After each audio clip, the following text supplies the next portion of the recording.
chicken day. Okay, today is chicken day dinner.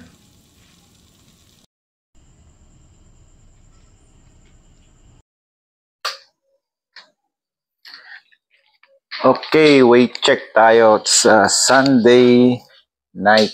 Actually, Sunday kwan pa lang naman to. So, check natin ang ating timbang for today. Hapon siya 85. Okay. So, normally, nag-weight check ako ng umaga lang. Pero minsan, chinecheck ko rin ng gabi. So, chinecheck ko rin ng gabi para pa-control ko yung kakainin ko. Okay, so ito, teka. Ito yung air fryer. Ayan, nag-air fryer kami ng chicken. Tapos, egg, di nawawala yung egg sa diet namin. Okay? It's been 6 years na, so matagal na. Malaking tulong yung low carb diet namin ni Mrs. para makontrol yung mga sakit na possible na mangyari. Okay, hindi naman lahat pwede mag low carb. So una-una yung pagkokontrol pa lang ng rice napakahirap na. Okay? So mai-share ko lang ang ginawa ko. Ito nag-work sa akin kasi noon nga napakatakot ko sa kanin, kaya ko yung isang kaldero.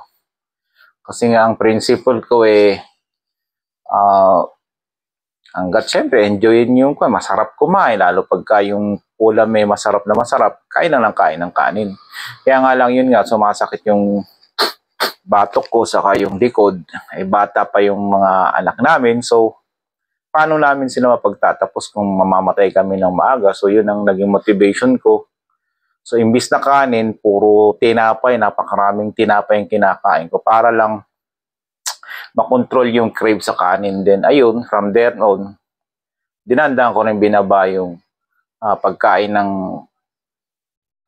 tinapay. Then after that, ayun, sinasabayan ng konting exercise. Then nung tumagal, nag-fasting na rin kami. Okay, it takes time, hindi naman siya biglaan. Pinaka number one, kontrolin nyo muna yung craving sa kanin. Kasi yung exercise, pwedeng magsawa ka mag-exercise, pero yung discipline sa carbohydrates, yun talagang pinakamahirap. Okay? So, ayan, tatry ko rin mag-exercise mamaya. Isang magandang Sunday sa inyong lahat.